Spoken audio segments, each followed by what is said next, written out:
So first of all, thank you very much for joining us for this webinar. And if you have joined the daily practice programming, which is phase 2, thank you very much for that as well, in terms of essentially trusting some of the perspectives that I propose with regards to what I might say a movement practice is. I think it's always very important to remember that as movement culture grows, and by which I mean movement culture in terms of people practicing, people sharing what they understand to be a physical practice related to an idea of moving and practicing moving. It's important to emphasize that this always comes from a singular perspective, whether you're a teacher or a coach or a practitioner. So I always like to emphasize this. The programming that I provide in any instance, whether it's standardized from the elements page, or whether it's working with me one-to-one, I'm personally presenting my interpretation in relation to my own movement past, my own movement history, which is actually fantastic. It means that yourselves, whether you're a teacher or a practitioner, can present something that is quite individual and quite unique to you.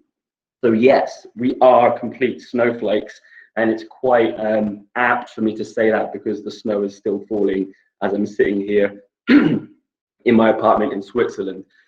So I do invite you into my apartment today, as well as other people in different places around the world. There are certain restrictions which limit the physiological movement, our movement through space, but it then does offer some great opportunities. And this was something that I suggested with daily practice phase 1, is that these types of times in which there are restrictions on how you can move, restrictions present opportunities.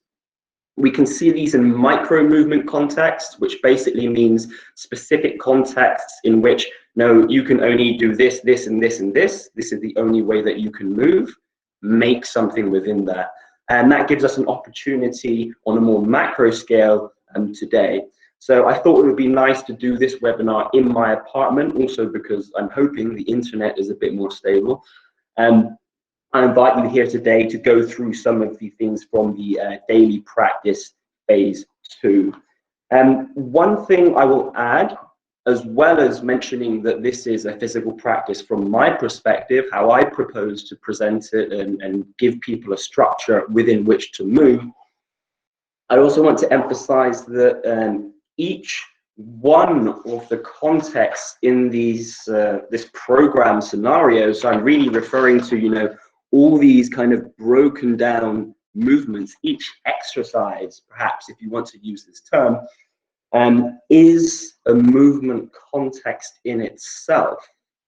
It's a movement context in itself, whether that's doing a wrist mobilization routine or something perhaps more challenging for some people, like a wall-facing handstand tuck, or perhaps struggling with the concept of a lateral push-up mechanic with this NDA or this negativa push-up that I present as well in this programming. There's something that needs to be figured out in each one. And if it's not something that necessarily has to be figured out or worked out, it's something in which you can pull something extra from. So for example, a movement of the fingers is not just move my fingers a bit. It's like, no, how can I stretch and open these fingers in such a way that it feels like it's being pulled apart? And these are very kind of very tactile, sentient, very physiological sensations, which for me are also a huge part of physical practice as well, essentially feeling yourself in a body moving. And this can often get lost if we don't hold those movement contexts in perhaps such high regard. They deserve this attention that we need to bring ourselves to it. So that's the early rant at the beginning. Yeah, we'll tuck straight in. I'm just going to quickly check if there's some other things that I wanted to mention.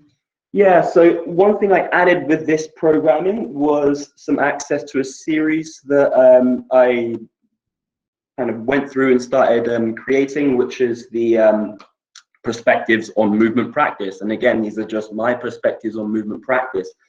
If you didn't get a chance yet to look through the videos here, I do encourage you to when you have time. It will essentially just give you a bit more of an understanding of how I hope that people will practice in such a way that I believe you'll get something a little bit more from it. So things, for example, such as flow and mindfulness in practice is a very kind of abstract idea.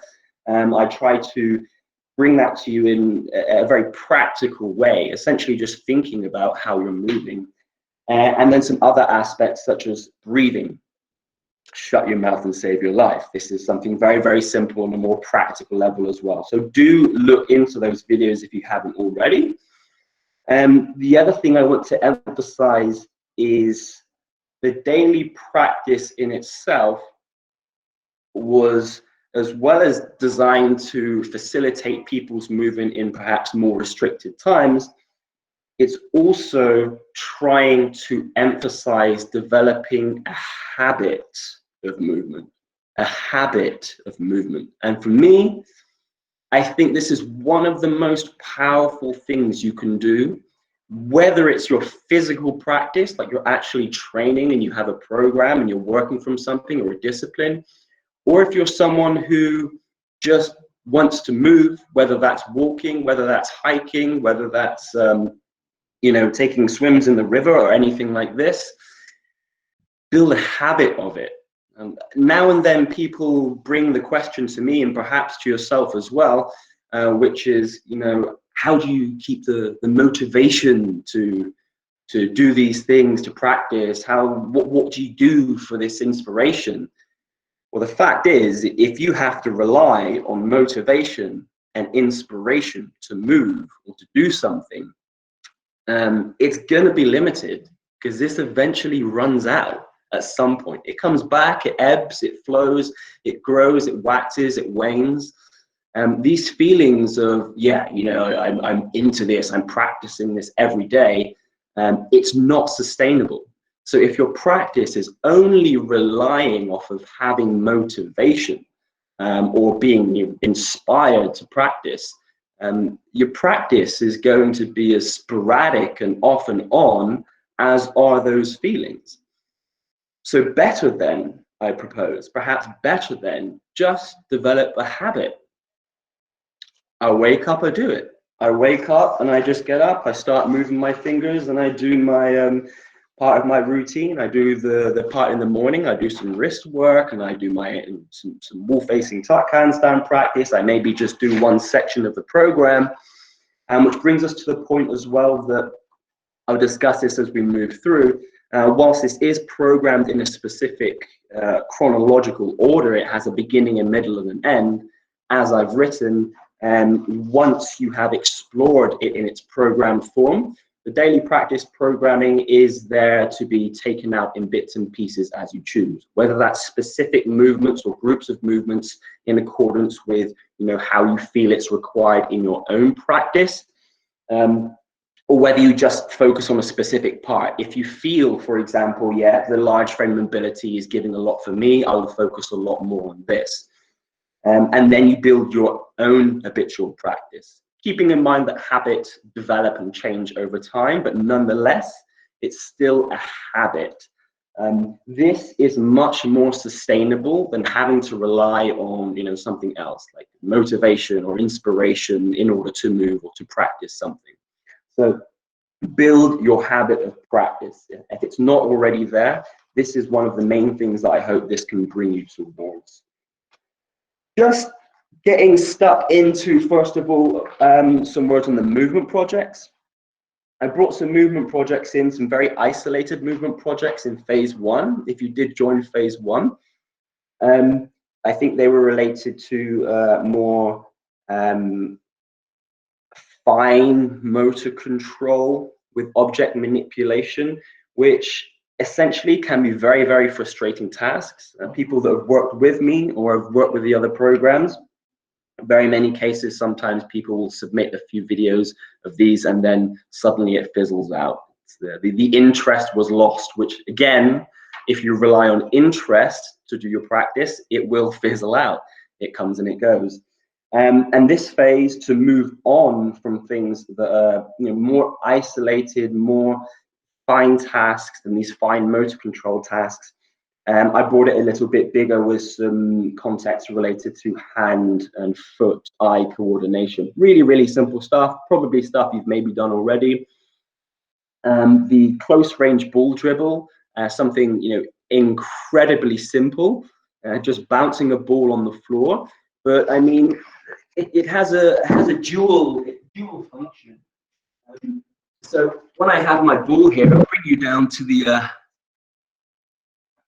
my floor level. We'll just have a quick look. So just something very, very simple, just bouncing the ball on the floor. Oh, fantastic. So when you're working with the ball dribble, it's a nice opportunity to zone, quite simply. Some people have referred it as a type of meditation. It can be. Some people have also proposed that it's actually in terms of an opposite of emptying the mind. It's a filling of the mind, which has almost like a similar sensation of just being empty, but it's full. This is, of course, the paradox of the yin and yang, and the black and the white, and when it ultimately all comes together in just some wholesome emptiness as well as an existence. Beyond that, we're basically bouncing a ball on the floor. Just sit yourself with this. One thing I can recommend is that in the beginning, just start bouncing the ball quite high. Just start it like this, and then over time, you start bringing it down until you get a type of rhythm working with it.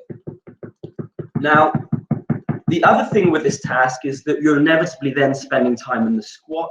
If you do work with people that just basically need to be spending time in the squat, whether that's family and you're writing something for them or providing them with some movement context, or whether you give classes online or whatever, spending 5 minutes with this is a simple way to get people to pass time in the squat. And this kind of brings us to the idea of the multiple function of certain movement contexts. And what do I mean by this, the multiple function? We'll get to this in specific movements, but for example, for someone who has no issues with their squat at all, they can sit and they can plug that thing right on the ground, ass to grass, and they won't get a squat benefit, but they can absorb themselves more intently in the task at hand. For the person, however, who is quite restricted in the squat position, consistently playing in the back of their mind is going to be this kind of overcoming of the stretching of the connective tissues, of the unfamiliar stresses on the knees, perhaps for prolonged periods of time, and they will feel that the blood is not getting in the legs, and they will feel the restrictions. Just the same as some of the movements that we will look at today. For some people, they will be able to get quite stuck into what the purpose of the movement is. What I propose is the thing of it. Other people will find that their main movement challenge is just getting into the position. So this is the multiple function of different movement tasks. The other ball task, which I as well highly recommend you to dig into if you have not previously, is the tennis ball foot dribbling. And I presented a very, very simple version here. It's basically just with stepping. One of the things it does progress to, which is in another video, it's not included in this, but it's actually with doing some skipping with the tennis ball dribbling. I'll just try and give a brief demonstration here for you to kind of look forward with it. It's probably going to completely mess up because this floor is not the best bouncing floor, but then that's kind of an excuse that I'm making for myself. So the variation that we have is quite simply, I drop the ball, and I get it back in my hand. I drop the ball, and it comes back. When I get into a walking dribble, I'm just still, it's this, I'm walking at my walking pace. I'm like, bop, bop, bop, bop, bop, bop. It's at my walking pace. But eventually we want to have another texture of movement, which is quite simply the skipping. So whereas previously I had this idea of tapping, now I just get a little bit of a bounce on. And with my bounce, I can then start working with the ball again.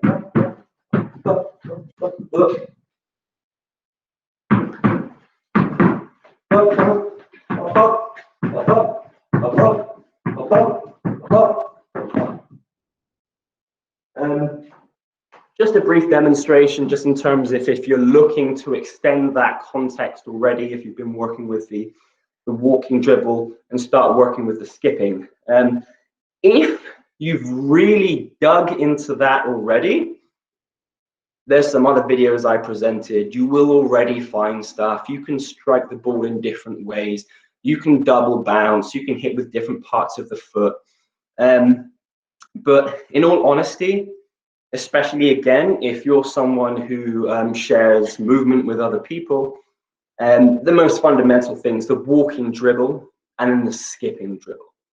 I've had some people who have had more than enough, 6 months worth of practice, just developing to a consistency with this.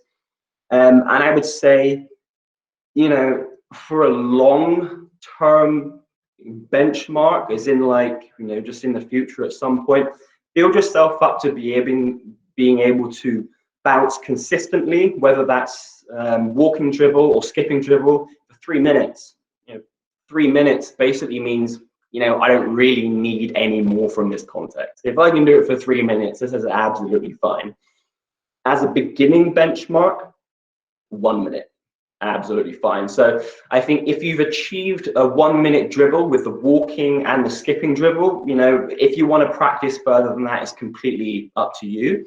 I wouldn't necessarily say it's proficiency in this isolated context with 1 minute. Proficiency is more like you get to like 3 minutes. You could still go longer, and it's just really not necessary unless it makes you happy. If it makes you happy, go all day.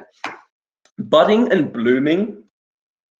I'm not going to go into this. This is there's not really anything coordinative with this. Teacups that we had previously in phase 1. There is kind of a wider application of teacups. It was wider, so it's very good to see that people have an understanding of the application of this pattern. The budding and blooming is actually something that I believe, I'm not actually sure even if it was Tom Wexler that had this in one of his warm-ups essentially for his movement class. But again, it's one of those tools that it stuck with me. And when a tool sticks with me, for whatever reason, whether I think, okay, wow, this is really good physiologically for developing, X, Y, Z, sometimes you perform a movement context and you just feel, I need this. It feels good. I don't need to know exactly what it's doing, blah, blah, blah, blah, blah. I just want to move within this specific context. This is one of the contexts that I provided with the budding and blooming. This is your own space.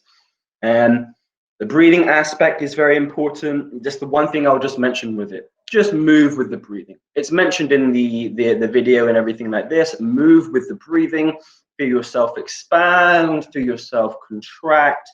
On the physiological level, just feeling the scapula winging across the back of the rib cage, kind of buttering it up nicely. These are just some of the things that you can dig into with the very fundamental budding and blooming. What perhaps needs a bit more intention and attention and intention. Intention being what you mean to do, and attention, of course, just being giving attention to that idea. The rib cage rolling and the pelvic rolling. Now, the video, if I were to record it again, I wouldn't have sped it up. This is something that after a time I realized became quite confusing and annoying for some people that were working with this. But for that reason, I did write an extensive description of the idea. As we know, words can be a shitty container for movement. And so we'll dig into that with some emphasis on some of the ideas. Now, the reason I introduced rolling here, and not just, sagittal wave, down, up, and things like this, although they're really great tools, is that this is local movement. Local meaning a specific area of the body that we're working on. I don't mean a specific body part, I mean a specific area. So looking at the spine, of course, the local area with the sagittal rib cage rolling is the rib cage, but this is the idea, the rib cage. We're actually getting more into focus movement of the thoracic spine. Likewise with sagittal pelvic rolling, your pelvis is rolling, but if we look at it on a physiological level, the emphasis is on more around the lumbar spine. And these are the two of the areas that people find more restricted due to past or current movement habits. And so the rolling is just a simple frame and a visualization and an idea to focus attention on that part of the spine. Because if I just say, okay, down, up, spinal wave, perfect. Your down, up wave, okay, so I'm waving from the bottom to the top, okay. Yeah, I'm doing a kind of a down, up, spinal wave in a way, but the thing is, if I have no information, if I have no experience of a particular movement pattern in this area, it's very, very difficult for me for the entire integrated movement to express throughout the entire range of the spine. However, if I've worked with some specific areas, with some rolling ideas, I've built some neural drive in there, basically some information of a pattern that I can then put into the larger perspective of things, which will be the full wave. So I do encourage you to really dig into these two frames until they're proficient, but then also if you're working with other spinal waves, to then plug it in. Now, I'm going to go through 25 reps each side. I do recommend you, if it's required for you, to really go for the 50. I go for the 50 now and then in the morning just to check how things are, to feel if anything needs cracking, opening, or patterning. We'll go through the sagittal ribcage rolling. You can do this as well in your bedroom if you want to join along, and we'll do 50 each, so 25 each direction. Now, with regards to the speed, I will show you the speed in a moment, but generally, if you're working at a focused speed, not too fast, not too slow, normally takes you around 3 minutes to do 50 forwards and 50 backwards. We'll go through this, and I'll mention a few changes that you can make with the repetitions for this as well. Okay, so we'll start with the thoracic rolling. I eventually get to the programming. Okay, it's very important to visualize almost like a gyroscope. So if you're not familiar with the gyroscope it has essentially in this sagittal axis, there's a circle that works here. Circle here, and then you've then got a circle working in the frontal axis. So there's a circle going this way, which is this way through my body, circle goes here, and there's a circle that goes, for example, this way through my body. We are just working in the sagittal plane, kind of the plane that cuts me in half down here, and here is my circle. I visualize the circle. One of the most important things with this isolated movement, because we're proposing it as isolated, I know you cannot isolate the thoracic spine. It's not what I'm suggesting. I'm talking about a visualization.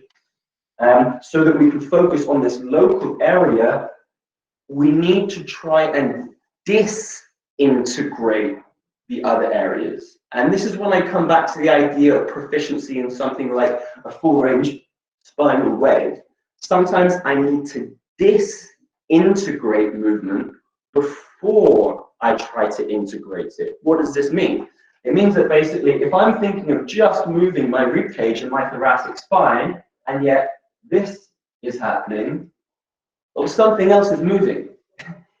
My pelvis is moving in space. The pelvis should not move in space. We keep the pelvis fixed, and what can facilitate this is if you sit yourself in the bar stool just a little bit. So it's good if you can see the knees here. When I sit myself, I'm just here and then, well, just sit myself down. I don't need to hang out in a squat. It's absolutely fine. I just sink myself. And the hips should feel very, very loose. You feel them loosen up. This is a classic kind of standing position. The tail is slightly pulled under. I'm not forcing any anterior pelvic tilt, sorry, posterior tilt. I'm just sinking. And this somewhat locks my lower half as well in space. Now, when I start drawing the circle, I really think about drawing the forward circle. I'm coming under, over the back, over the top, and the front. Back, top, forward, front. And you can see this movement is really quite minimal. Really quite minimal. It's just happening in the thoracic spine here. Now, because it's isolated to the thoracic spine, let's call that 5, yeah. Because it's isolated to the thoracic spine, I do not want radiation of the movement into the cervical spine, basically the head. If I'm moving this, I don't want the head to move. Again, this is disintegrating. So some common issues that can happen with the sagittal ribcage rolling is that the head might move too much. Okay, I stop the head.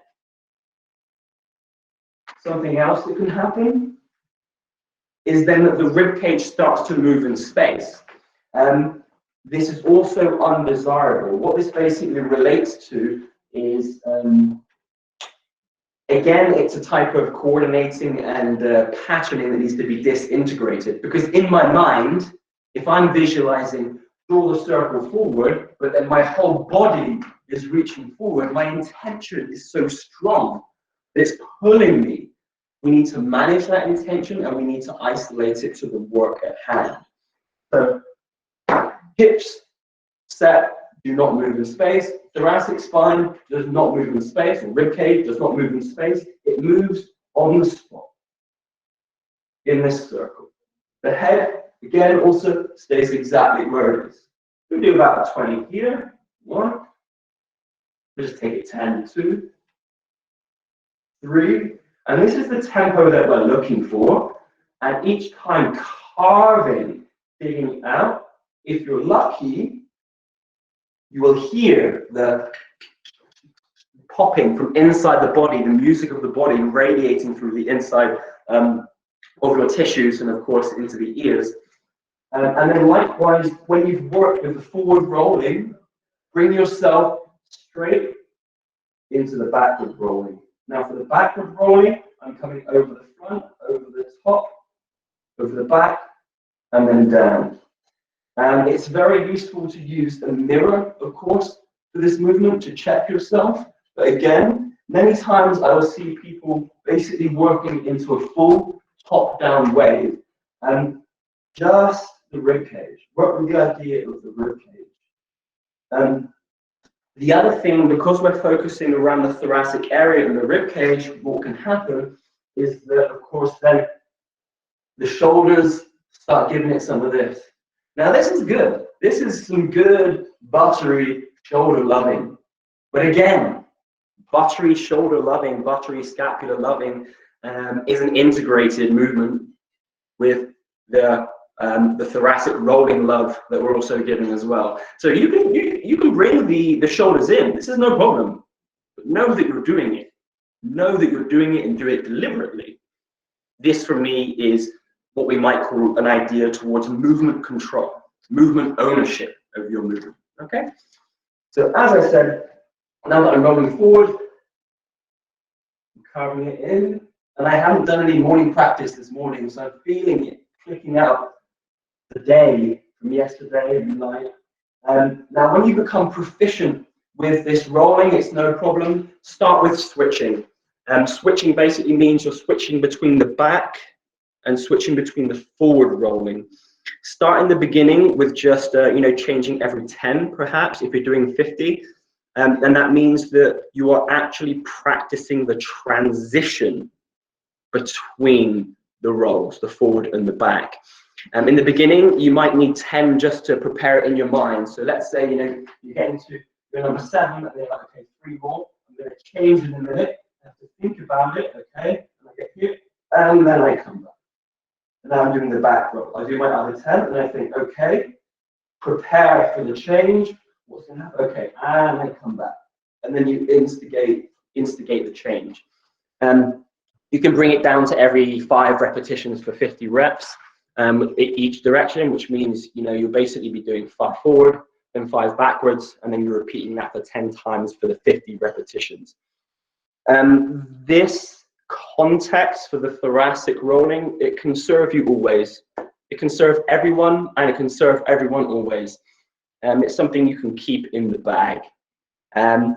The pelvic rolling is in concept of how we are executing it and with the intention is exactly the same.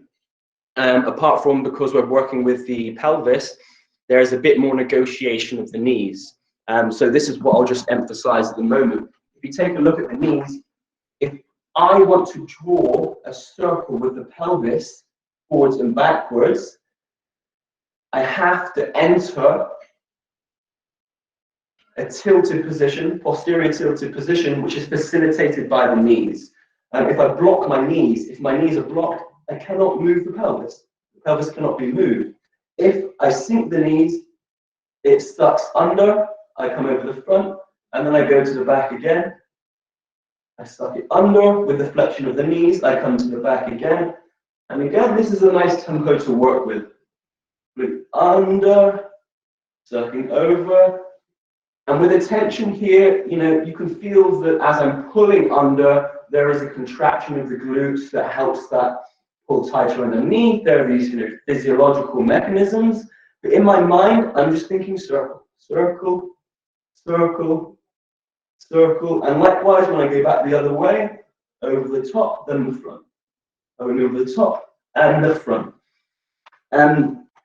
This is a really, really valuable movement if you believe you're someone who is a bit glued up in the lumbar spine.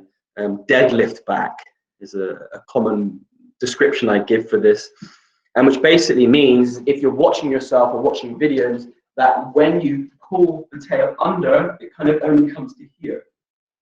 You've got this wonderful, anterior pelvic tilt, lumbar extension, and then when we pull it in, it doesn't come any further than this. Intention. You just have to spend that time thinking, okay, dig it, carve it, pull it in, perfect. Dig it, I get to that bit, that's the bit, I carve it in, and likewise when you change direction, when you come down the back, pulling it under, pulling it under, and when I go over the top as well, pulling it under to do the forward circle. Yeah, this is really bedroom mirror stuff, I mean, you can do this in the gym if your gym's open and you want to get your wiggle on, absolutely fine. But I would personally invest a lot in these movements, and if you feel that they are of value to you, which I think they are for most people, don't skip them over. It can be very, very very tempting, especially if you're working with more elaborate forms of spinal waves and more exploration, to forget that these waves come from micro movements. They come from micro movements. It's not a large frame mobility movement. It's an expression of the availability of movement in these individual pieces of the spine. So you just think of it like a chain. Yeah, you can whip the chain around all that you like, but if some of the individual links are not oiled, then not only is the expression of that movement going to be minimized, it also means that the benefits you can get from the more global movements, such as when I do work with the foot down that way, whether I'm moving through space, whether I'm using it to express, if there is a part that is blocked here, it's not the same. If I'm blocked in the lower back, I cannot express and get the full benefit of the integrated form. Much to be said of pelvic and thoracic rolling, ribcage rolling. We'll shoot on with something again, which seems quite fundamental, a couple movements. The first one is the lying waist rotation, and I will go into it a little bit because it's it's a Jane Fonda movement. Lie on the floor and do some waist rotations. But again, it's one of those movements that for me revealed a lot of restriction. I started doing this movement well over 10 years ago. So I was coming from a background in which a lot of strength training did have my lumbar spine quite glued up. And perhaps one of the ranges that is not so often attended to is the rotational range. And this is a very simple, isolated frame within which to explore the rotational range of your spine. So in order to get the most out of that idea in that context, however, there are some checkpoints that need to be adhered to. One of the most basic ones is essentially keeping the lumbar spine glued into the ground. Yeah, really simple.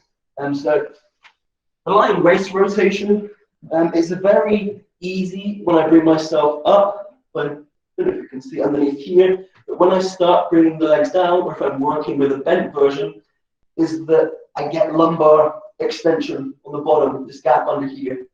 Keep it glued in, keep it glued down. One of the other issues that some people might have is stabilizing. They find themselves wobbling all over the place.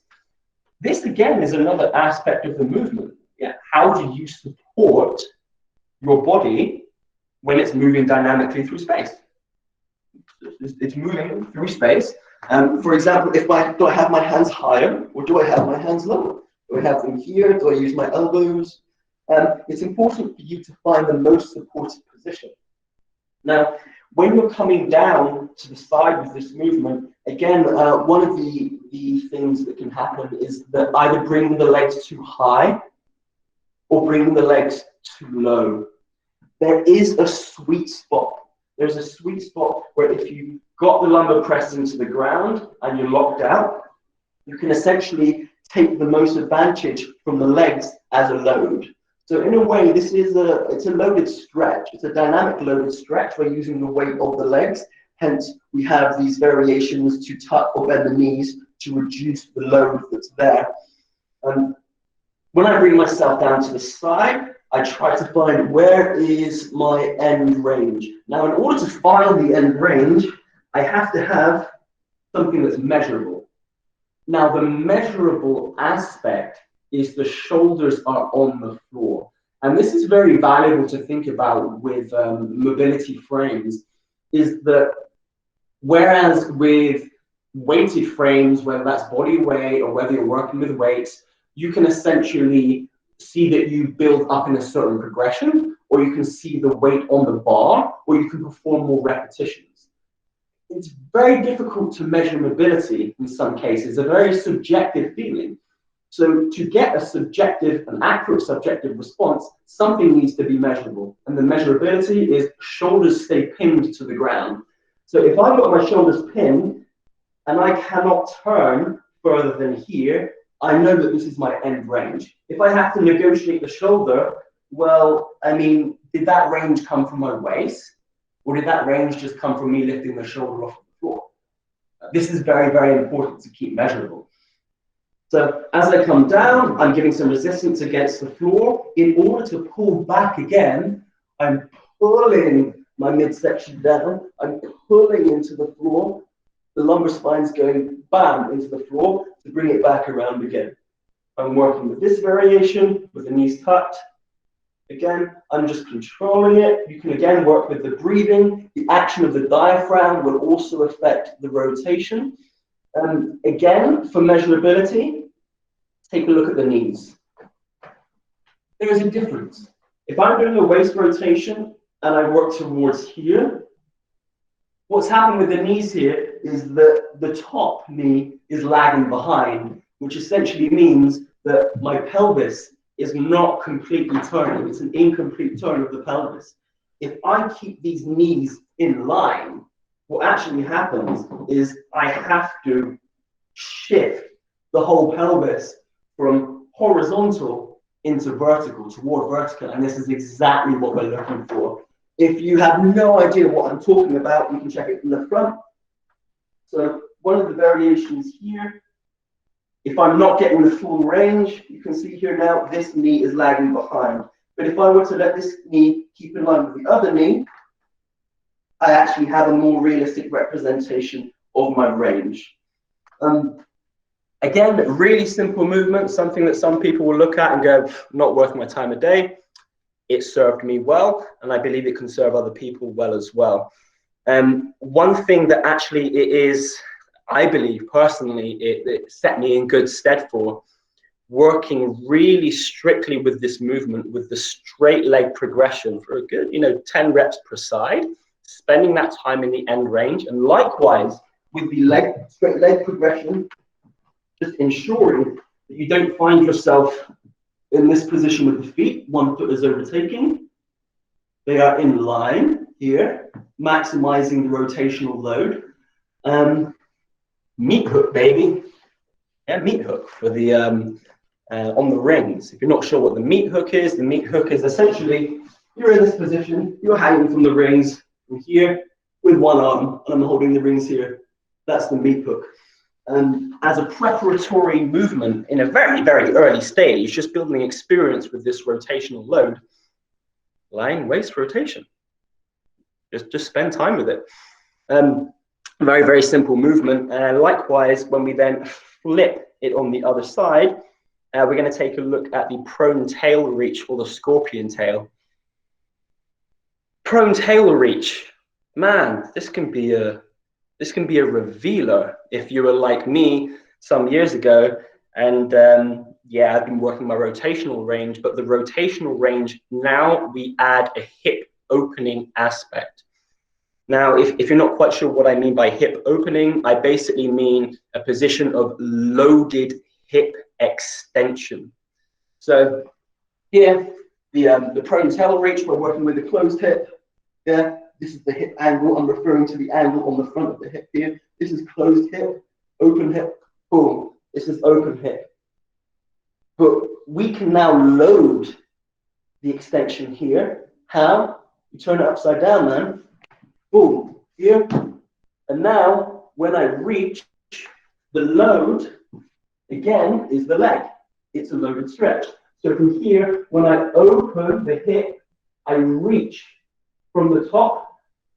There is a specific trajectory of movement. It's an arc coming over the top so that the leg provides a load for the movement. What would be suboptimal, for example, is if the leg is not coming over the top, therefore not providing a load. So let me show you the difference. So for example, I hope you can see okay here. One thing that might happen is as I stretch this, I want to come up in this open hip trajectory over the top. If the leg is down here, and I'm kind of just touching my hand to the side, like me, there's no load on this hip. There's no load on this hip. Load on the hip would be open here, coming over the top. So this is no load. If I'm kind of just scraping around on the floor, like open the hip, come over the top.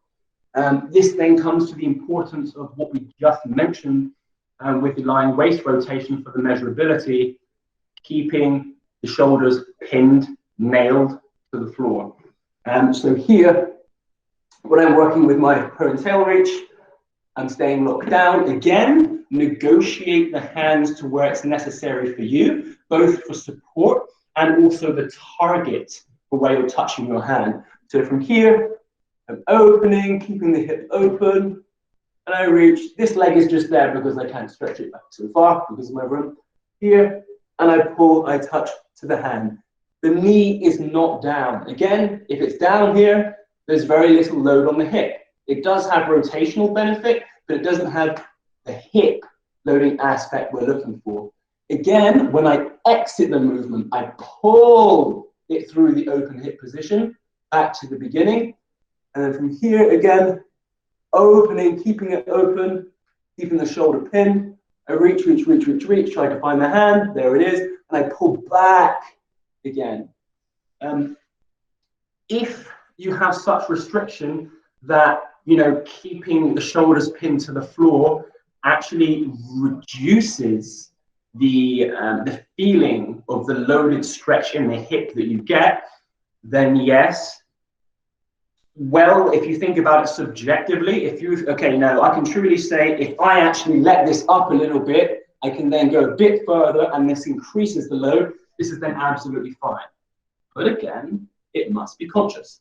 Make sure that you truly know, yeah, I need to negotiate this a little bit so that I get more, not that I get less. Okay. Yeah, that's the prone tail reach. We'll go now into the scorpion tail, which is the progression of it, and the variation that's provided. And the great thing about the scorpion tail is you all would have seen it in a million places.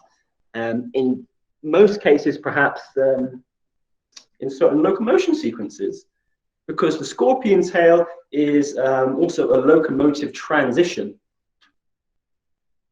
It starts in a 0 point, and the 0 point, as I've mentioned in other places, the 0 point is the position of high movement and transferability potential. It basically means from this position, I can move in a lot of different ways.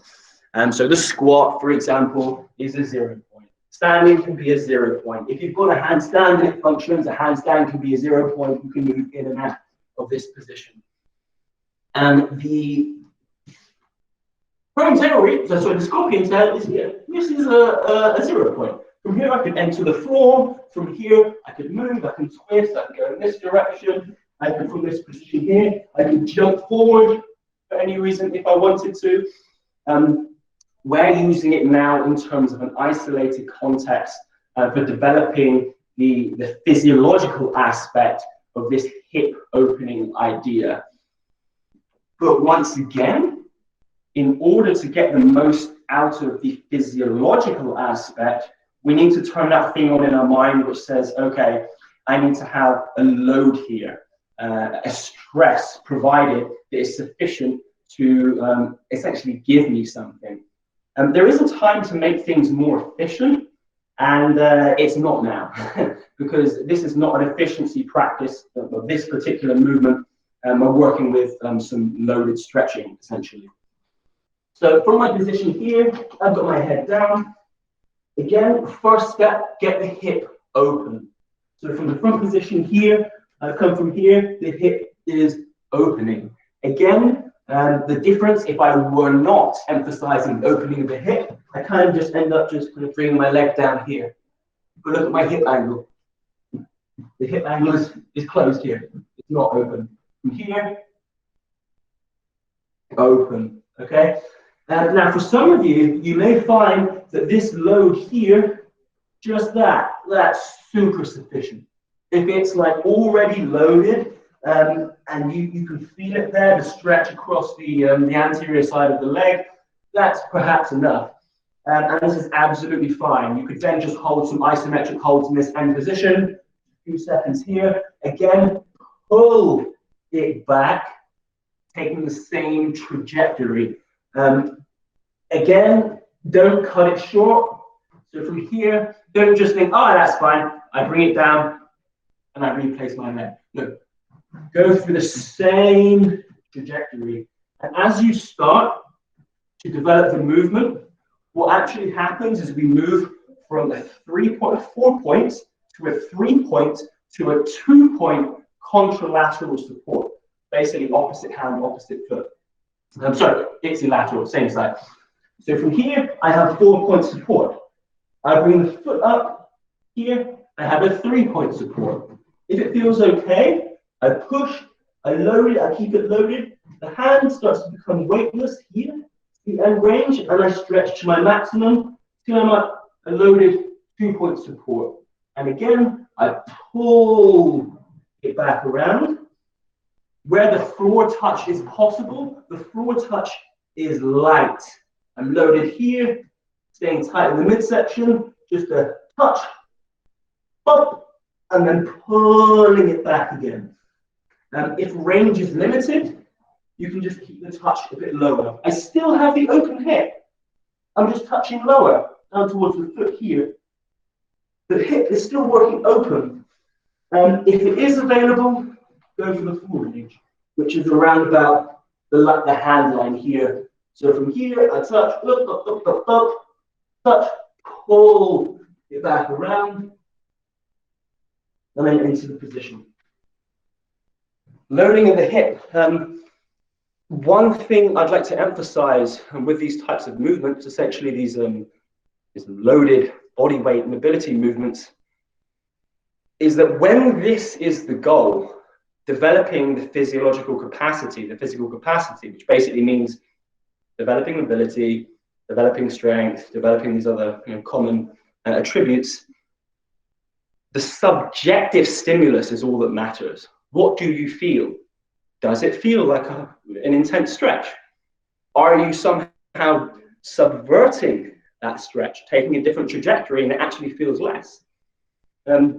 This is something that should be a first point of questioning when you're performing movements that in the initial instance are designed to be able to develop movement ranges or essentially movement potential.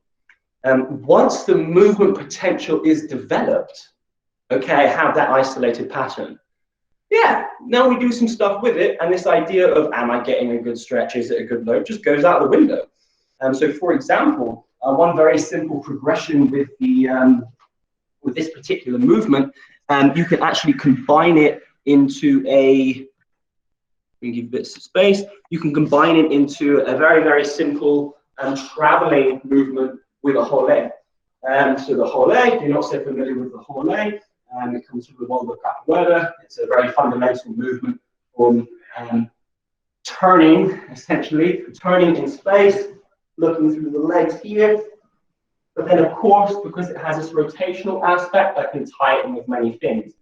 If I tie it in with the scorpion tail, from here, I'm opening, stretching.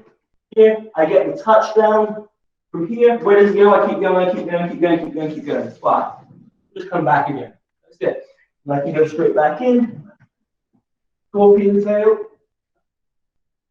Volley. And I take the impetus from the whole leg and I tie it in with the scorpion tail.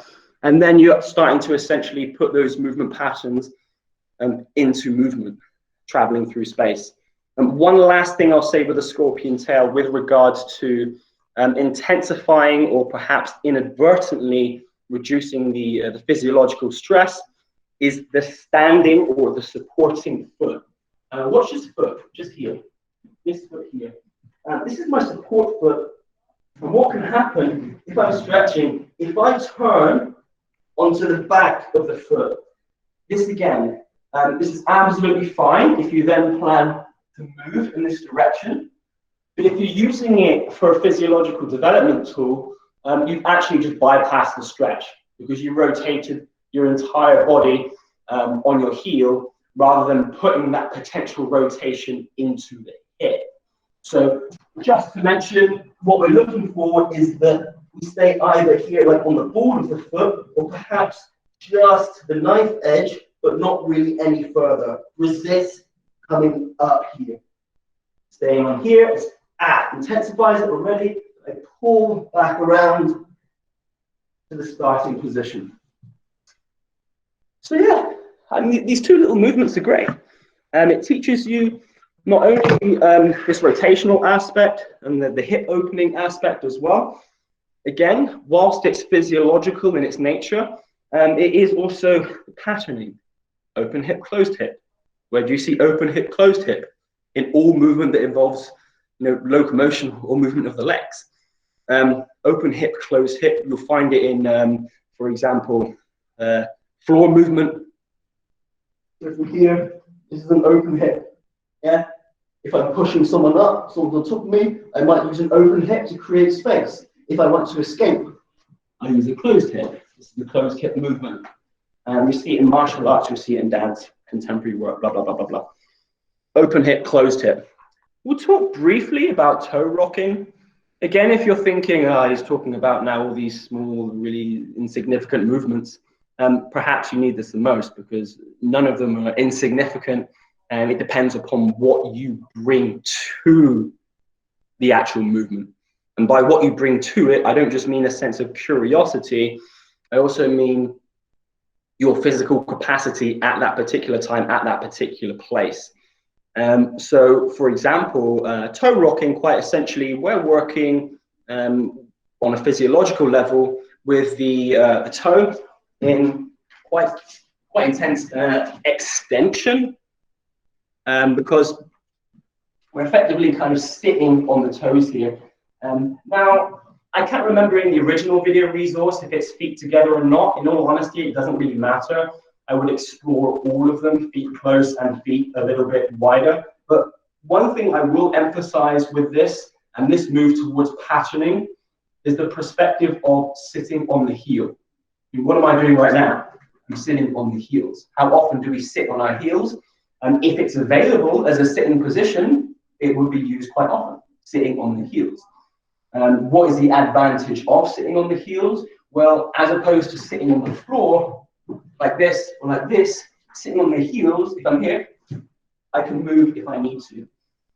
Just the same as an athletic squat in this position is more conducive to movement than if I'm here, but give me a minute, I'll get myself up. Two different functions. So with this toe extension and deep flexion of the knee, which of course some people, if you are restricted in the knees, if you feel an extreme stretch here, in many cases it is going to be connective tissue in terms of fascia or the connective tissues that have not spent time in deep knee flexion. If you really get a strong stretch with this type of movement, it may be worth also including some very fundamental just sitting on the knees in this position, building yourself up to an ability to withstand, 10, 15, even 20 minutes in one sitting, taking it, of course, gradually. Again, this would be something extra if you feel that this deep knee flexion needs some work. But moving back to the toe rocking in itself, and again, if you're in this position and you find you cannot touch the floor, just get yourself a couple blocks, whether it's yoga blocks or books or whatever, and then you just place your fingers on top so that you can fulfill the context of the movement, which is, again, for measurability, fingers are staying on the floor. The fingers need to stay attached to something on the floor. From here, essentially, as well as working through the range, the stretch of the toe, this, again, it's like a hip extension and a hip flexion, but it's more like a sucking. And what do I mean by a sucking? Well, for example, if I were to do a type of precision jump and I land, whoa, suck, okay.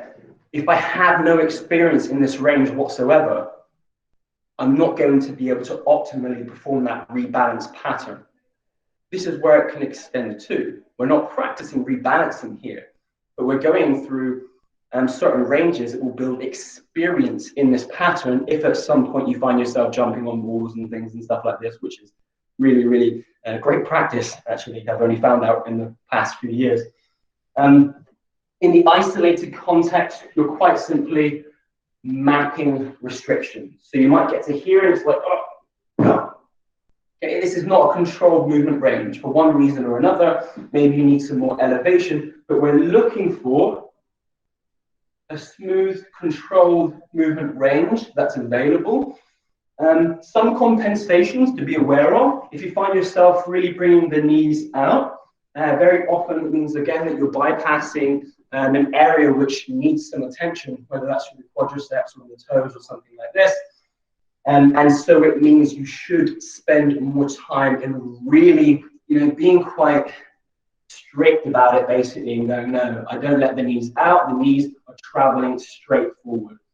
And in some cases, people can start to think, oh, you're being really strict about the movement in the exercise. It's like, yeah, because it's a certain stage of the movement, and we want to expose any limitations at that time in the early stages. So do be quite strict with it.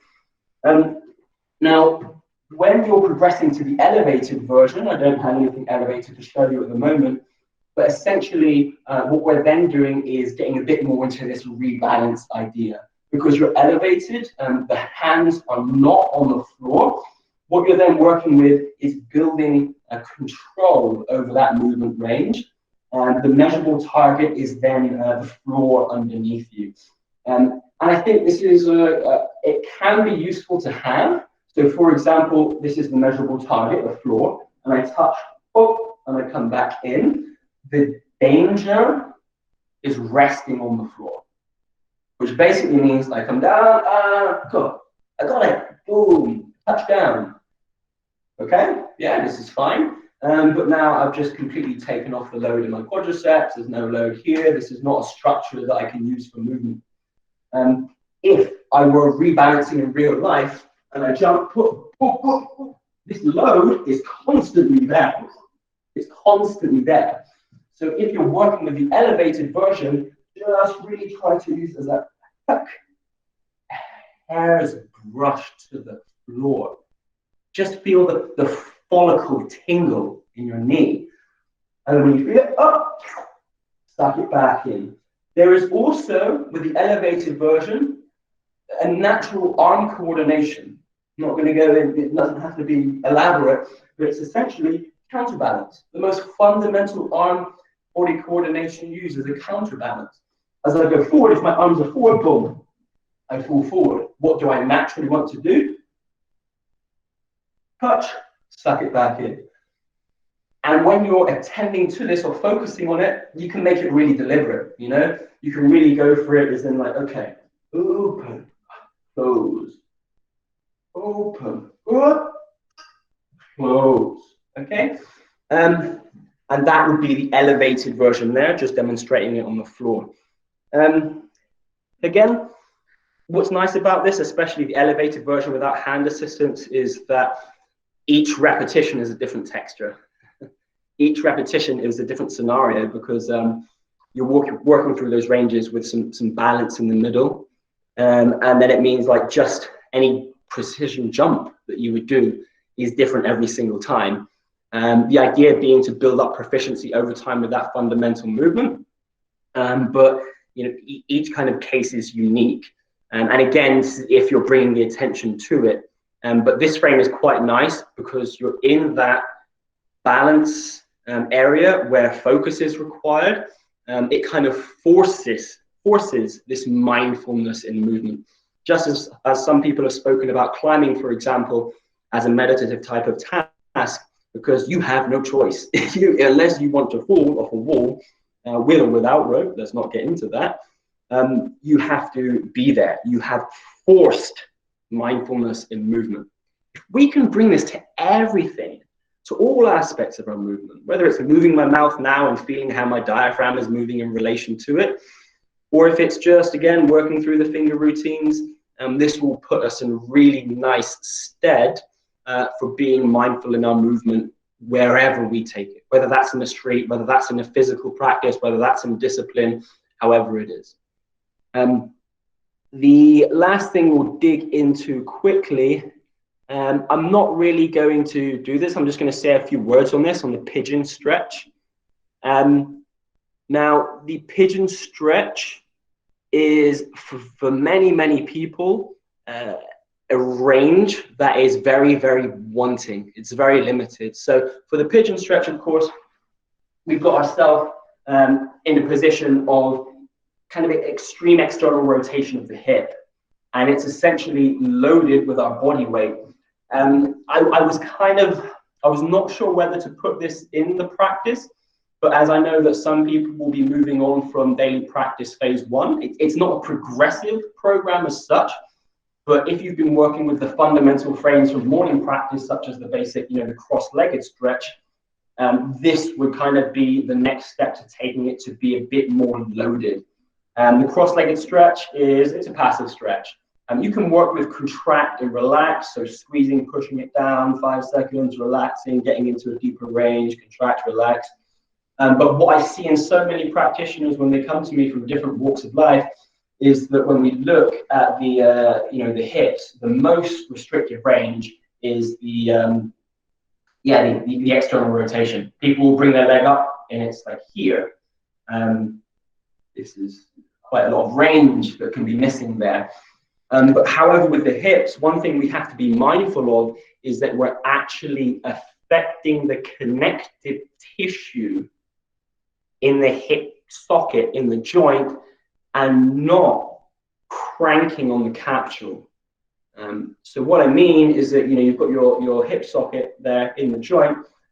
We want to make sure that it's moving as freely as it can, and the connective tissue that is holding it into that socket is giving us the maximal range that it can. But sometimes it can come to a point where, in combination to my skeletal structure and also the connective tissue, that if I keep just pushing more here passively, I'm actually just cranking on the capsule, and it can cause inflammation and even, in some cases, a type of instability.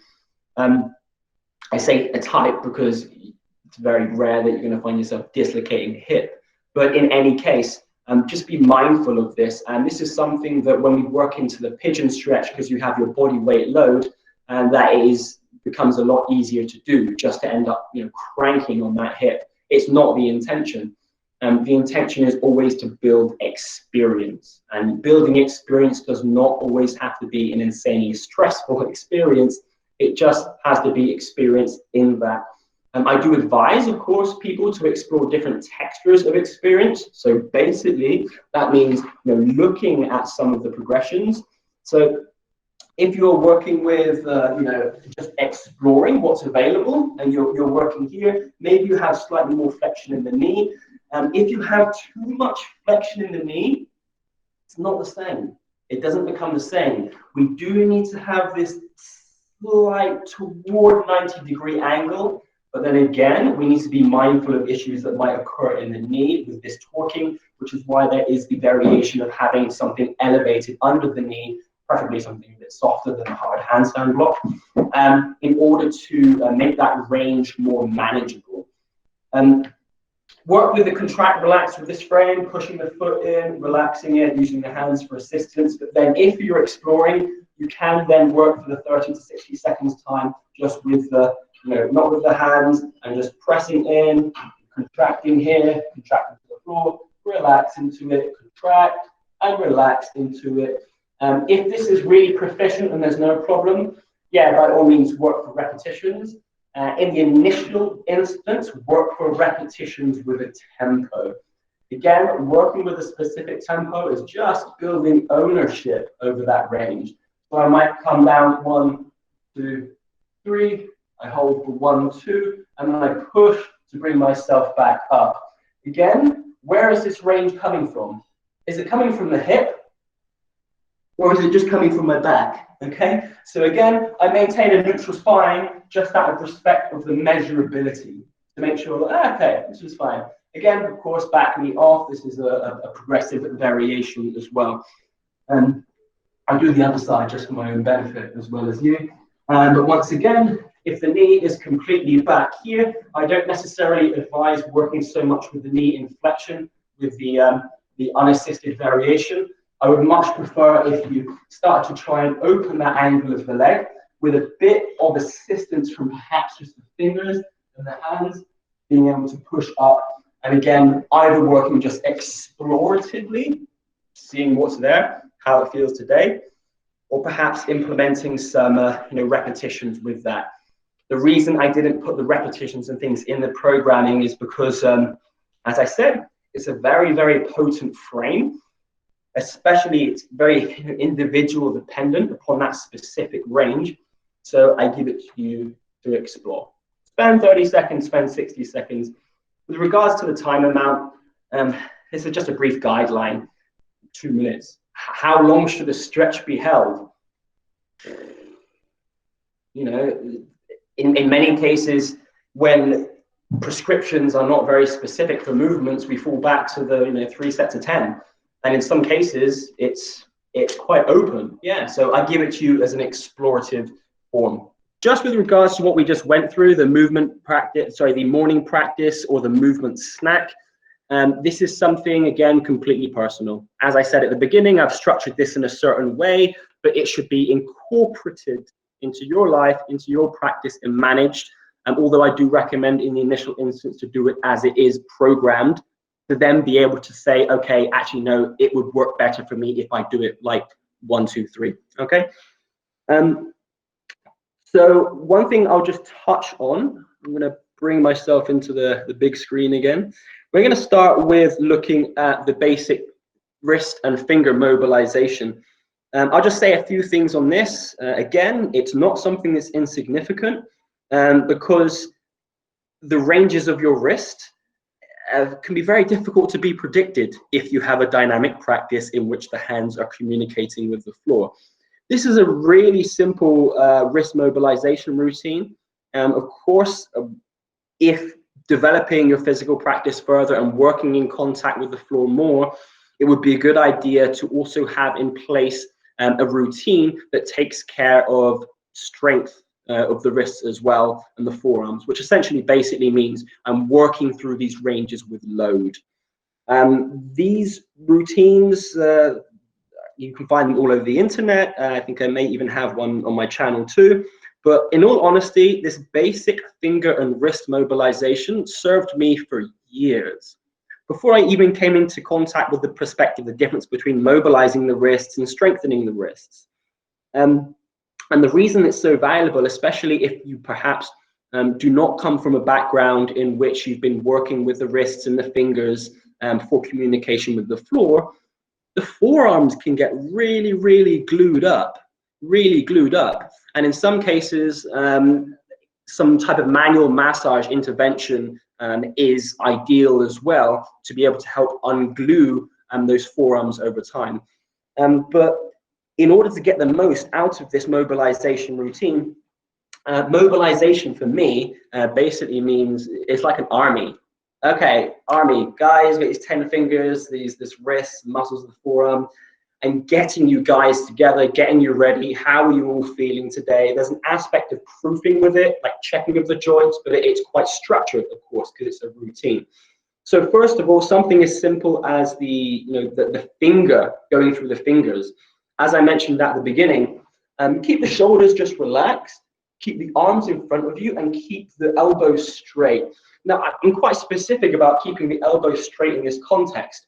Why? Because neurons that fire apart wire apart, which basically means, again, I want to be able to, while I'm manipulating the hands, keep the elbows straight. Because if I'm working in something like a handstand, or if I'm moving through space, for carrying my load, the most efficient thing is going to be a straight arm. As soon as that elbow bends, I start taking more load in the muscles. Now, this is, for example, if I'm traveling through space with something like a Garrett locomotion pattern, I can keep it really straight arm, and then I have this really nice, almost straight arm, straight locomotion aspect to it. But at the same time, I can also use a type of press mechanic to bring myself up. So it's not saying that we always want to keep the arms straight when we're working with the hands. But again, it's for the aspect of, are your elbows flexing without you even knowing about it? This small context here is very isolated of the fingers, can help us with this. But then, of course, if we're keeping the elbows locked, I don't want that tension to refer into the shoulders. Relax the shoulders, keep the arms straight. When you're working through the fingers, full range.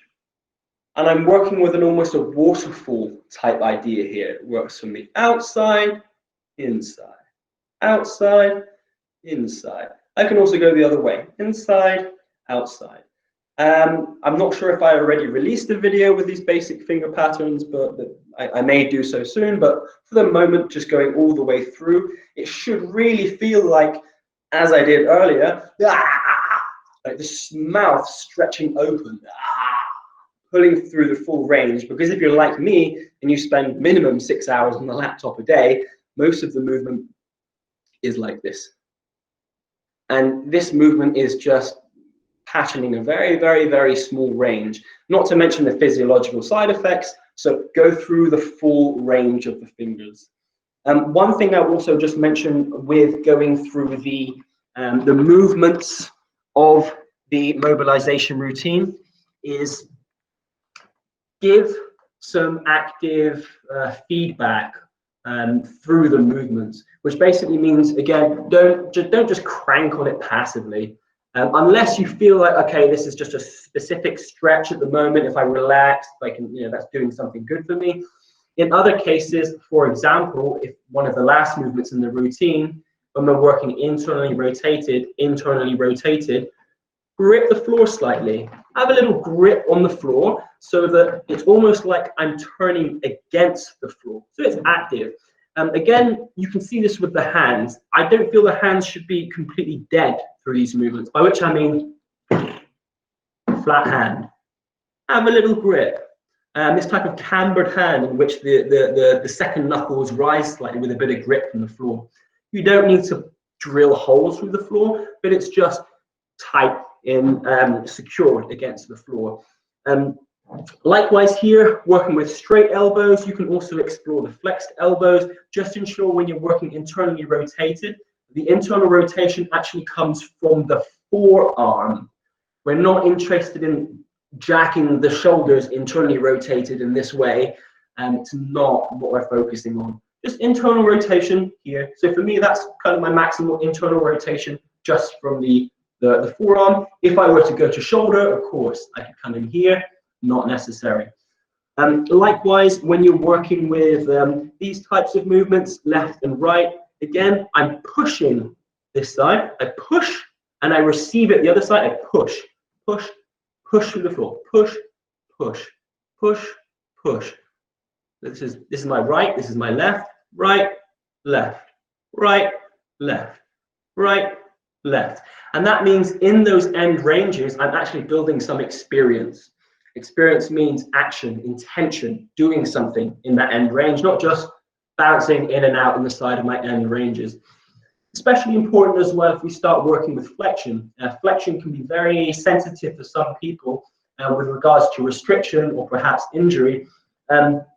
Wider, of course, is going to give you a bit more limited range, but then that might be the only range you have. If you find you have more range and you can keep the elbows straight, you can lock them in together. Again, I'm opening the hand. I'm extending the hand into the floor. So there is some neurological drive in there in the end range. And again, this is just fingers are not doing anything. Open the fingers into the ground and work for those circles or for the left and right. I don't remember exactly what's in that specific routine, but those movements. With the finger stretching, I provided a finger stretching in there, which tails on from the wrist extension movement, which is the pulsing here. Again, with this pulsing, with the fingers here, I push the fingers. I push to come back, pushing to come back, pushing to come back. Because again, in a handstand, for example, you're controlling with this flexion and extension of the hand, more this flexion aspect. And this is a way to develop the patterning feedback, the pressure, the feeling of the pressure, and actually using these hands against the floor, and which is something that can be explored and learned in this really fundamental context of a wrist mobilization routine. Again, the other end of the spectrum being that if you see this very often in people who are learning handstands for the first time, but kind of just going the route that I did, which is jump up till I can somehow balance, is that the hands are almost just like boards that don't really do anything. They're just flat. You can't really balance on that. To develop the pressure feedback in a controlled environment, which basically means less load and not worrying about balance, something as simple as this here. In many cases, I would give this to people in a piked variation, keeping the head in, pushing the shoulders and working this direction. And this is essentially just giving more of the feeling of being somewhat inverted and then controlling the back and forth with the hands, which then of course ties into a more specific context of balancing inverted on the hands. So let's dig straight into something that I was in two minds whether to put into this routine. The wall facing tuck handstand progression. I mentioned earlier about different people approaching different movement contexts and it meaning something different. And this is one of them. So for example, if you are quite proficient at going up the wall, at entering into the wall, and you're absolutely fine going upside down, you have no fear, the wrists feel fine and everything like this, this context is basically extremely useful for experiencing opening of the shoulders. This is the kind of colloquial term we use. The opening shoulders, again, we had opening hip, which is the angle from the front of the hip. Open shoulders is going to be the anterior angle of the shoulders here. But of course, when I'm lifting the arm here, the scapula is pulling down the back, the shoulder blade pulls down the back, and then it comes to a point where you don't really get more range from the shoulder, again, unless you're really cranking in the capsule. And in many cases, the limiting factor is the thoracic extension. It's not just the shoulder mobility. And I suffered this misconception for a long time in the past. I was cranking on my open shoulders, working on my open shoulders. And like, okay, more open. And lo and behold, I didn't really have a limitation in shoulder mobility. I actually had more hypermobile shoulders. This is something that I wasn't in a position to be able to self-diagnose. I didn't have the knowledge at that time. And this is actually something that contributed ultimately negatively to many aspects of my overhead practice. And what I actually realized over time from essentially learning more is that the thoracic extension is the thing that will give you some desirable mobility in what we might think of as an open shoulder position. So just to kind of cut to the chase, I'm going to jump up on the wall and get my box out here so I can get you a video from the side and change the view. So of course, getting up into the position first of all might be a challenge for some people. I'm going to jump in and just do the full hold first of all, just to show you this idea of the thoracic extension. And then we'll cut back and then we'll speak about regressions with regards to holding the position or even just getting up the wall, in which case it becomes a movement project in itself. And this is the reason why I decided ultimately to put it in there, because if someone cannot do it, I hope that they just don't look at it and go, oh, that's not for me, like that's way beyond my physical potential. Practice, practice it. And the tools are in there, such as the wrist development, the mobility aspects to help support the practice of that fundamental position. I'm going to take my shirt off, just so you can also look at the spinal extension. Now, when I'm bringing myself up the wall here, again, I'll get up and more specifically into going up the wall in a moment. But first of all, I get myself up. Okay. The distance that you have from the wall is completely dependent upon your mobility limitations. Because one of the things we want to make sure that the knees are together here. We don't want the knees, for example, to be flailing apart. If the knees are flailing apart, then it's a compensation. Again, you're compensating for range that actually should come ultimately from the thoracic spine. And of course, the thoracic, we're talking about basically the upper part of the back. And one of the perspectives you can use from opening the thoracic spine here, as I mentioned, is the scapula pulling down the back. And when the scapula pulls down the back, with my arms here, the scapula pulls down the back. When I open, the scapula pushes into the thoracic spine and facilitates an opening in the top. And the position that we're ultimately looking for is one in which the backside shifts further than the support of the shoulders, which is stacked over the wrists. So this would be an ideal position here. I've got my knees together, and I would hold this position for a few seconds. I'm pushing maximally through the floor. The elbows are completely locked out. At this particular stage, if you're using it for a mobility opening tool, there's nothing wrong. You can look at the wall or you can look at the floor. But the head should not be out. And one of those simple cues you can save yourself with is keep that head between the shoulders. So actually, when I look, if I do decide to look at the floor, the look at the floor is not, what's out there on the floor? No, the look through the floor is just this. Tilting of the head upwards and looking upwards through the eyebrows to minimize the head coming out.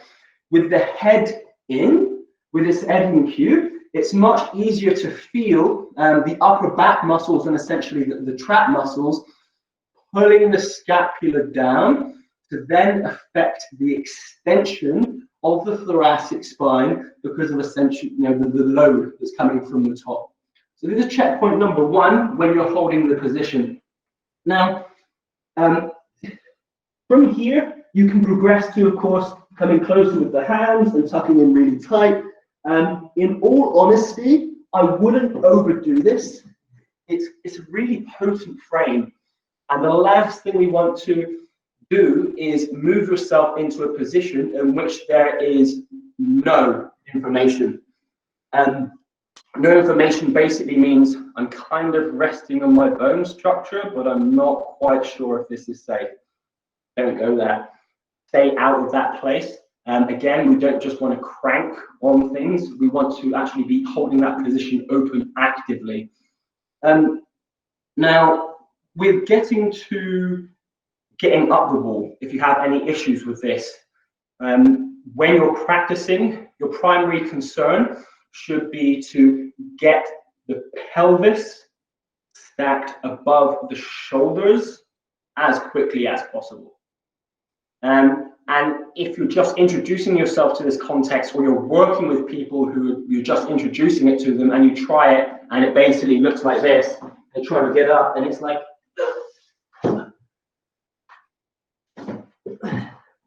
and you probably might say to yourself, oh, I overshot the mark, this person doesn't have the strength, this person doesn't have the mobility.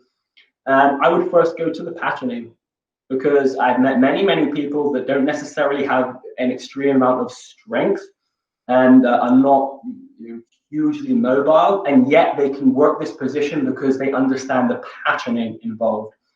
If it's really not going anywhere after these few tips I give you, you should essentially start first of all with your feet elevated on something.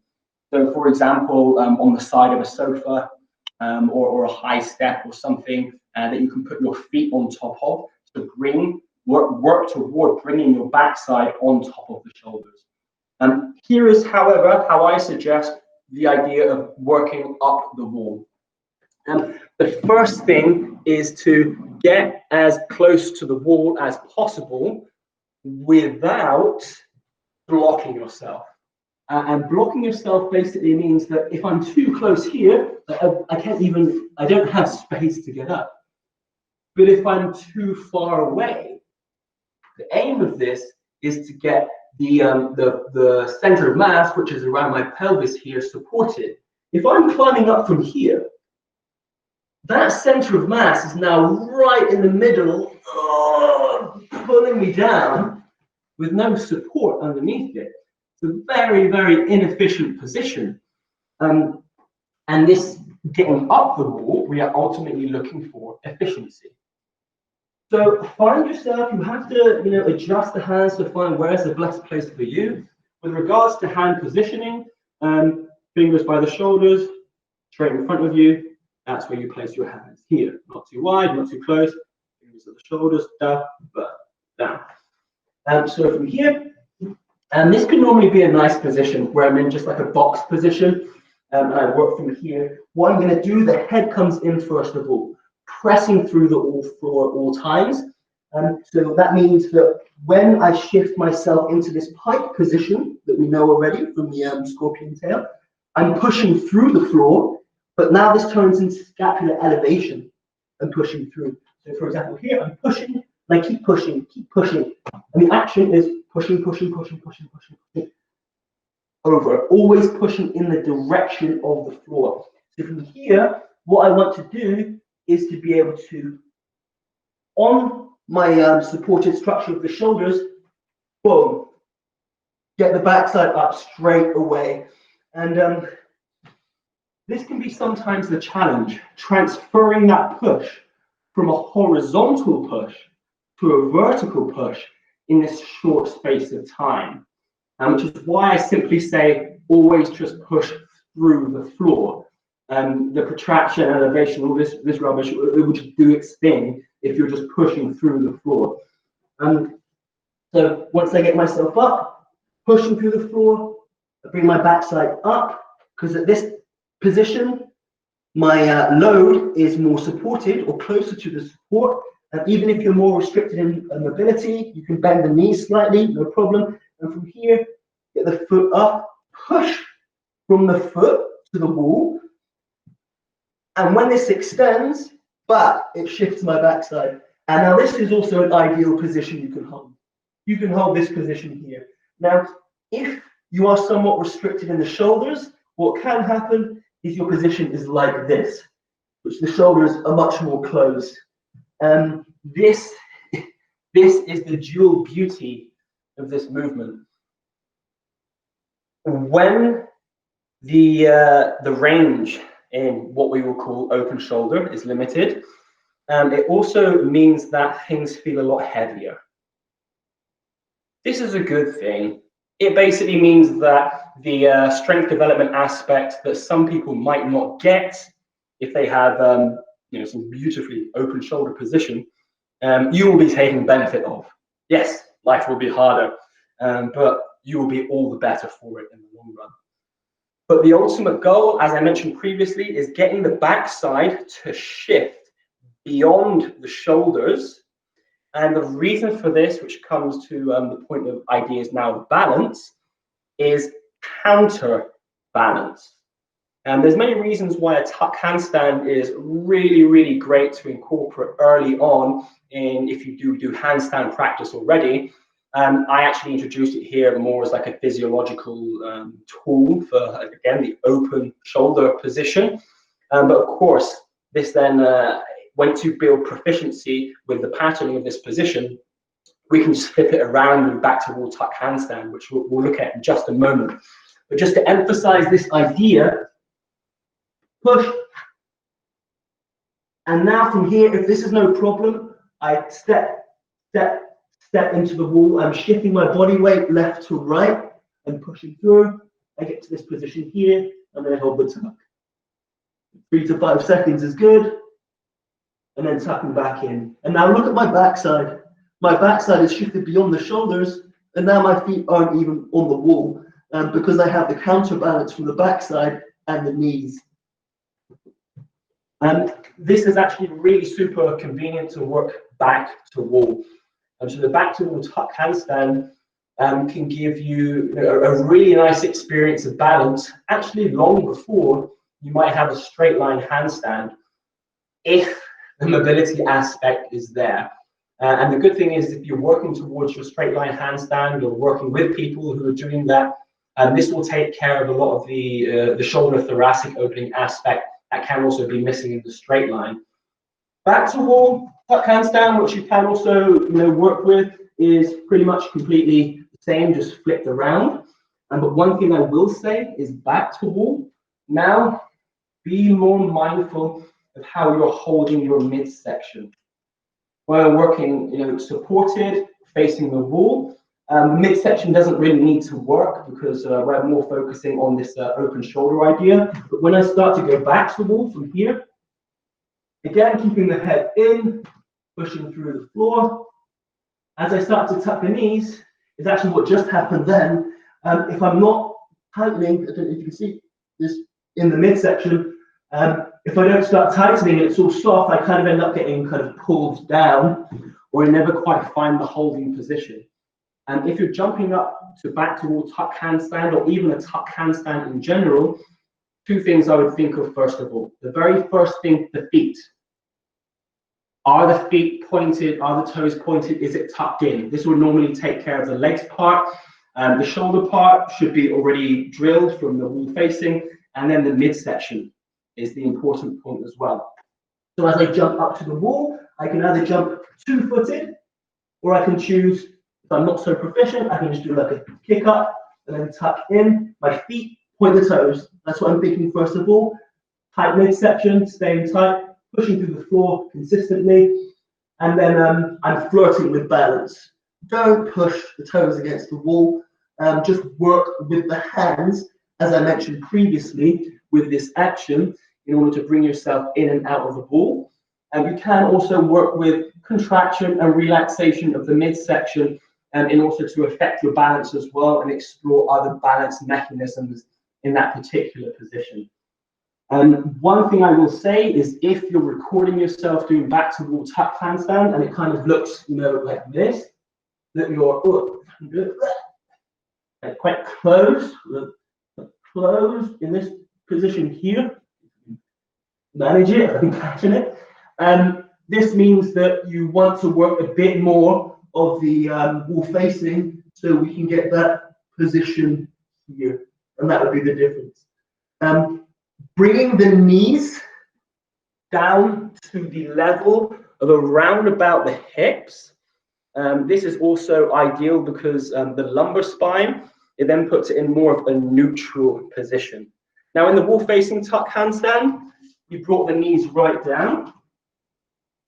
And we're putting it down here. Of course, my lumbar spine then starts to flex. This is fine for the this position, but for balancing, this is not going to fly. So you would look for a position more here. And now, if you see, my lumbar spine is actually pretty much neutral because the extension is coming from my back, the upper back. That is pretty much what I wanted to emphasize with the tuck handstand. Does anyone have any particular difficulties or any questions they'd like to pose further about the wall-facing tuck handstand, or maybe about the tuck handstand in general before we move forward? Anyone? I feel. Hello. Yep.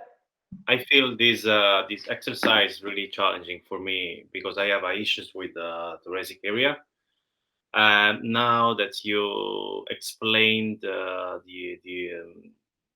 exercise better, the movement better, probably I will increase my mobility in the thoracic area because I really have issues. I should to increase the mobility in this area. Before I was trying to do dislocation for the shoulder to improve also the handstand, but it's not something around the shoulder, it's something about the thoracic area. And now that probably that will help a lot. Yes, I mean, here is one thing that I'll mention again. Now, this is with regards to the ideas of shoulder mobility, shoulder stability, what is needed, where, and for what. Sometimes, especially I know for me, in previous times when I was just basically moving more and looking to explore more, you think, my shoulders aren't so good. Shoulders are tight. The shoulders need some mobility. So I do something like shoulder dislocations. Shoulder dislocations are a very, very useful movement. But that pattern, is that pattern actually conducive to what you're looking to get from the end of it? Now, when you're looking from an exercise perspective, sometimes it doesn't even come into, I'm just doing mobility for the shoulders, mobility shoulders. It's never that cut and dry. So when it's applying to a specific context, such as if I want to balance in this position eventually, I need to be able to bring my backside further than the wrists and the shoulders. Of course, it's this idea of shoulder opening. Is shoulder opening simply about working with, in this position? No, it's not just the shoulder, it's the thoracic as well. So it's always like an unraveling, but this is the beauty of practicing movement. It's always a puzzle to investigate, a puzzle to untangle. What is the limiting factor? I try this for a little bit, we check, and ultimately at the end, we hope to come to a type of conclusion that just it works. It has effective application, and normally it starts to become quite obvious when someone puts it out or you see it on paper. It's like, okay, actually that makes sense because this needs to open in order to move that. So actually it's not the shoulder rotational mobility I need. It's actually somewhere in the spine. You can only discover this through practice. Yeah, it's clear. Any other questions on tuck handstanding? Yeah, I have a question. Yep. Like I don't have any experience with tuck handstands or anything, but I try to open up the thoracic area. I tried lately to do something similar, but I was wondering what your opinion about it was. It's like the kick up against the wall, like you showed, but further away, and then like pressing out the shoulders, but then letting the legs and the butt support against the wall, and then trying to like put as much weight as possible on the shoulders. And I just started to do it like for 2 weeks now, and I feel it's really opening up the thoracic area. But what you are saying now is that it's better to do the tuck, because then you have, I don't know. I was just wondering what your opinion about this other version was, because it seems easier to do for me than the tuck. It's an absolutely valid progression. Yes, absolutely fine. Again, it would be more in the case of focusing on this mobility development aspect. As I mentioned with other movements, but also this specifically, is it really depends on how you want to use this context. The context is being upside down and exploring extension of the thoracic while supporting yourself, essentially. And the movement that you're doing with the backside against the ball is fulfilling that. It doesn't have so much of the patterning the wall-facing tuck handstand would have, which eventually might bring it towards a freestanding tuck handstand in combination, of course, with other practice. But it definitely does fulfill that idea of the physiological stress of this open shoulder or open thoracic, we might even call it, position. There's no problems with that whatsoever. I would say, if, of course, you find the wall-facing tuck handstand very challenging, keep revisiting it. And it's a project. It will be your project to develop that. And rather than necessarily finding an easier tool that kind of feels the same, again, when we look forward, further forward to movement application, I mean, this tuck handstand position, it's hugely applicable to press handstand, for example. If you have a fundamental understanding of tuck handstand, press handstand becomes a lot lighter. I learned this in the reverse, actually, which is why people who work with me with handstands, normally I get them straight onto tuck handstand work. So yeah, that variation is absolutely fine, but make the wall facing also a project on your list to revisit now and then. Yeah, okay, cool, thanks. No worries. Any other questions? No, good. Yeah, so we take another just 10 minutes and we'll look through a couple of things. I'm just going to quickly check what's on my Speisekarte. And Cossack. What's to be said about the Cossack squat? Everything is to be said about the Cossack squat. Respect the Cossack squat.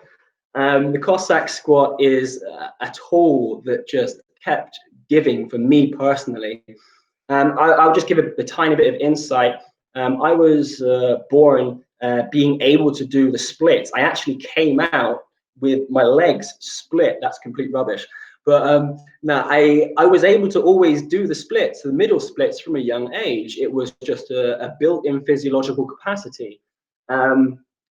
10 years of heavy bodybuilding training soon took care of that. So I lost that completely.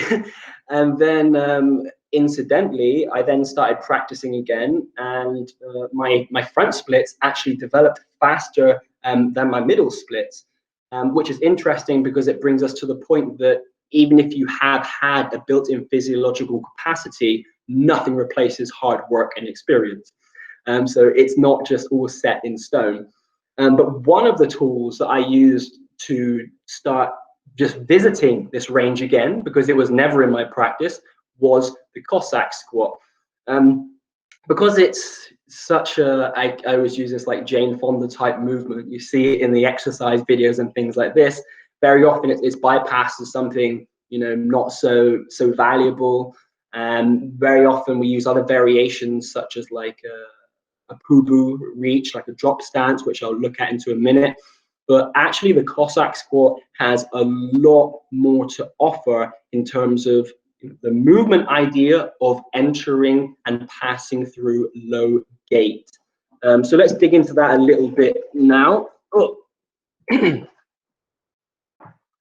So Cossack squat, basically, we're hip open and we're working with abduction at the same time, but it's just an effect of the movement because we're not actively abducting the leg.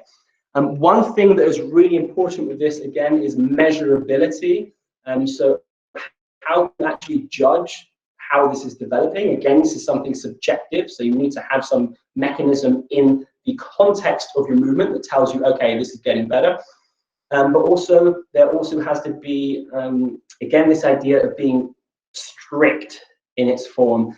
And as much as I don't like to use this because it harks back towards just strict because strict is the way to do it, it's like, no, if we're affecting a mobility capacity here, it's being used as a physiological development tool, and we owe it to ourselves, the practitioner, to make sure that it's optimal. And one of the most optimal things is not compensating through other mechanisms in the body. And the most simple one that is common here is you can find yourself compensating by leaning forward. And it's like, wow, look at this range. Yeah, that range. I'm almost all the way down to the floor. Actually, you're just doing this. That's it. And if this is your range, that's absolutely fine. But work with that as the idea of being your range, which means keep the torso as upright as possible. And as I bring myself down, if I only have this range, absolutely fine. This is no problem. And I keep myself nice and upright. Now, if you're limited to an extent that it's difficult to get low enough to get like a stretch, basically, work with the counterbalance. This variation is in the video. Although you may think perhaps I'm adding a weight that's making it more difficult, it makes it easier, because just as the legs in the tuck handstand or the back side counterbalance one another, this way, or perhaps a 5 kilo, is going to help counterbalance you. I'll use the 5 kilo because this is fine. You can hold it more out in front of you or closer, it depends upon your mobility ranges. And then now this just allows me to stay a bit more upright as I work into the range of the hip. Now, quite specifically, when I'm working left and right, when I come to the other side, I push through this heel, and I think of pulling with this heel. I still go over the top, but again, I have this active intention to pull with the heel, not too dissimilar as you might see a heel hook, for example, in climbing. So as I come down to this side, keep this knee just working towards the idea of deep reflection. So ultimately, as we're working our way down from here, in order to make this applicable to a movement scenario, we can take some ideas from the low-gait routine from the first daily practice, phase 1, which is essentially, at some point, I want to go to the heel. Why? Because of the same reasons we mentioned, like this. This can be a 0 point. The heel is a 0 point. I can sit here, I can move around, I can move to the other side here. My trajectory is such that if it were available, I could go here and move into the floor from this position. Taking a step back and focusing on the mobility aspect, external rotation of the leg can help dig into some restricted positions of hip abduction. So, for example, rather than as I come down, I just kind of let the foot hang out down here. When you come down, externally rotate it, pull it outwards, pull it back, and pull the toe towards you as well. So I've got these different intentions happening. I'm pulling the toe, I'm externally rotating, I'm loaded in this position here. And when I bring myself back up again, pulling or even pushing out through the heel, as we said, the pushing, keeping the knee locked, and almost pulling myself down into the position as well. Now, this context will keep giving over time, a nice measurability of perhaps a benchmark or a target to yourself again, is ultimately I can enter the heel, but I can also enter the floor. Be mindful that when you're entering or exiting the bottom position, we're not getting too much valgus, the inward dropping of the knee. And this is something you want to try to avoid. Not necessarily the case of too much stress to the knee or anything like that. It's a suboptimal pushing mechanic. You're not getting the strength from the glutes coming in there as well. The Cossack squat can also be performed, I'm not sure if it's programmed with an isometric hold, but when you're working with the Cossack, quick look here, 2 seconds, you've got a 1 second hold in the bottom position. The 1 second hold in the bottom position can be extended, and if you have quite a bit of range available, a bit of exploration can take place. What does this mean? It basically means as I'm bringing myself down, if I'm kind of near the floor, I can just start to move slightly in this position, and then I bring myself down. And maybe I spend like a little bit more time just exploring this position, but staying active, and then switching through. Another one of the variations for the Cossack squat was the rainbow Cossack, which should have actually been called the sliding Cossack. I recorded this years ago, and I can't remember why I mixed it. But in your bottom position, pulling and just sliding, pushing to the other side. Pull, heel hook, push, slide to the other side. We can also work with this idea as well, of just sliding across as compared to going over the top and down the other side. Lastly, one thing you can incorporate this with is the kind of drop stance. The drop stance is basically when we're working with the front foot more parallel. It will affect a different part of the hip as well. Keep in mind that throughout this movement, I am working with lumbar extension. There's a variety of reasons for this, but essentially it digs into the hip more at the moment. So I can, for example, if I'm feeling quite proficient, go from a deep Cossack, I turn myself into a Pubu, and I can twist further and enter into our next movement, which is the long lunge. Touching on the long lunge, the split squat position.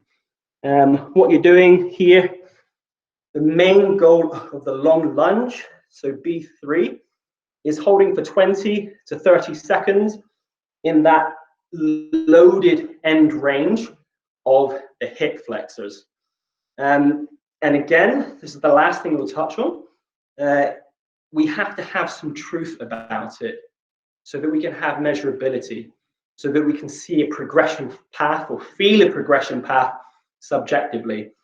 Now, with the long lunge, it's going to be completely dependent upon your mobility, how deep you can go, but the setup remains exactly the same. First of all, start with one foot directly behind the other, from here, and then I draw the back foot backwards. Now, my trajectory, I'm dropping downwards, but I'm also exploring flexion of the forward knee. I want to keep this hip loaded here, which again, if I'm like this is the same as if I were in a Cossack squat leaning forward. Keep the load, which is my body here, but sat in here. And the interesting thing is, if you're doing this, you will know where this position is. You will know where it is. You'll get there and you go, oh, okay, I'm going to move forward. No, sit back into it. Another thing you can do is push outward through the back heel to try and straighten the knee. Keep this glute tight. We're just keeping everything in here held tightly with tension. And I hold this position here. Now, as you can see, for me, my knee is shifting beyond my toes. I actually have my dorsiflexion is available. So it means that I can actually shift the knee further forward. One thing we want to avoid is a scenario in which the weight shifts into the ball of the foot. This is not so desirable. And what that looks like is when I come here, the heel starts to lift. It's better that you adjust yourself and perhaps not go as deep, but just work with the end range of the dorsiflexion that you do have. One thing that can facilitate this is also actively dorsiflexing, pulling the toes towards you in this position. So then you feel the weight. So that's more in the front here, but if I actively dorsiflex and pull, it comes flat again in the feet. I keep myself nice and upright. I push out through the back knee. I keep the glute tight. I just hang out in this position. It's not passive stretching. Keep it nice and tight here. I could go lower here, but then I want to build experience in here, as well as here, as well as here, in all of these positions. And the great thing about this is that if you drill this movement, then you've also drilled the fundamental split squat position. So split squat would be if you have a barbell on your back. You can even use dumbbells. In this context as well, if you feel you need it, take a couple dumbbells in the hand. It's absolutely fine. If you are working with repetitions, depends how heavy the weight is, but keep the perspective of building experience in the end range, which basically means spend time in the end range. So we've got here programmed 20 to 30 seconds. Keep that loaded experience in the end range there. So if you work for reps, 4 reps of 5-second holds, and 5 reps of 10 reps of 3-second holds, however high you want or low you want to go, but keep it as time under tension, the 20 to 30 seconds for the split squat. For the long lunge. And as I mentioned, if at some point you want to start integrating those movements, you can bring yourself down. I come down from my Cossack Squat. It goes into the drop stance. With drop stance, I also like to shift the weight forward because then it loads the straight leg position a bit more. You tighten the quadricep here to keep the leg supported. And then if I twist, I can bring it into the long lunge. I can hold this for some time. And then I can even work with some twisting on the other side here, or even something more passive on the floor, and then go back through the positions. And essentially, as a movement pattern, I'm just drilling. As a movement pattern, I come down, I can enter into the floor this position, I can move out. It's just entering into the floor, exiting the floor, which ultimately the Cossack Squat will bring entrance towards the floor, and the long lunge, of course, strengthening that position as well in low gait. Long lunge as well can also be combined with splits work, which is really nice, just basic isometric split holds, which means then you're essentially just working the front leg in a straighter position. This is something that you can plug out for yourself, but it's just to put the perspective there that this is a mobility development frame.